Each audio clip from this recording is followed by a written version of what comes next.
वह सुबह सुबह उठी और प्रार्थना कर रसोई में आ गई। चाय के लिए चूल्हे पर पानी रख दिया और बच्चों को जगाया ताकि वह स्कूल के लिए तैयार हो सके। रसोई में जाकर चाय बनाए और अपने सास ससुर को दे दी। फिर उसने अपने बच्चों के लिए नाश्ता बनाया। बच्चे जब तैयार हुए तब नाश्ता किया और फिर उसने बच्चों का लंच बनाना शुरू किया। इसी बीच बच्चों की गाड़ी आ गई।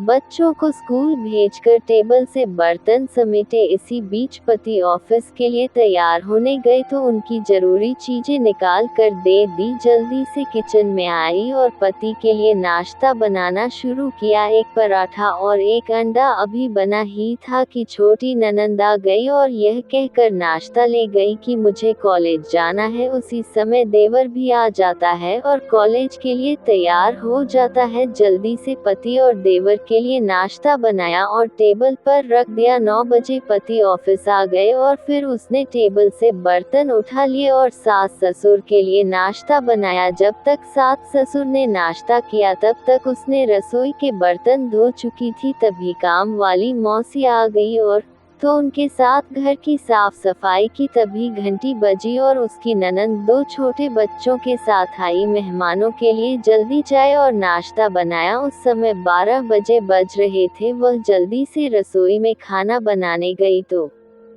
सास की आवाज आई, नंद के लिए कुछ अच्छा ही बनाना। उसने नंद के लिए स्वादिष्ट खाना बनाया और जल्दी सब काम किया। 1 बजे थे और स्कूल से बच्चे आने वाले थे। फिर क्या बच्चे भी स्कूल से आए और हाथ में धोए और उसने उन्हें खाना खिलाया। तभी कॉलेज से छोटी नंद भी आ गई और देवर भी आ गई। उसने सबके लिए रोटी बनाई और परोस कर खिलाया। जब सभी खाकर उठे तो 3 बजे बज चुके थे। तभी उसे अचानक भूख लगी। उसने टेबल पर रखी थाली में देखा तो एक भी रोटी नहीं बची थी। वह सब बर्तन समेटकर जा ही रही थी कि तभी उसका पति घर आ गया और पत्नी को देखकर और उसने कहा, मुझे बहुत भूख लगी है। वह जल्दी से रसोई में गई और अपने पति के लिए रोटियां और सब्जी बनाने लगी। जब उसने अपने पति के लिए खाना बनाया तब 4 बजे बज चुके थे। उसके पति ने उसको कहा कि आओ तुम भी खा लो। उसने आश्चर्य से पति की ओर देखा क्योंकि उसने सुबह से कुछ नहीं खाया था। वहाँ पति के साथ बैठ गई। जब उसने अपने मुंह में रोटी का टुकड़ा रखा तो उसकी आंख से एक आंसू निकला। उसके पति ने पूछा, तुम रो रही हो क्यों?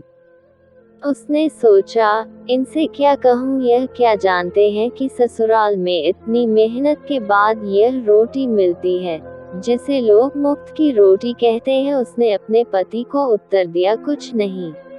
उसके पति ने उससे कहा कि स्त्री कितने मूर्ख होती है, ना बिना कारण के भी रोती है।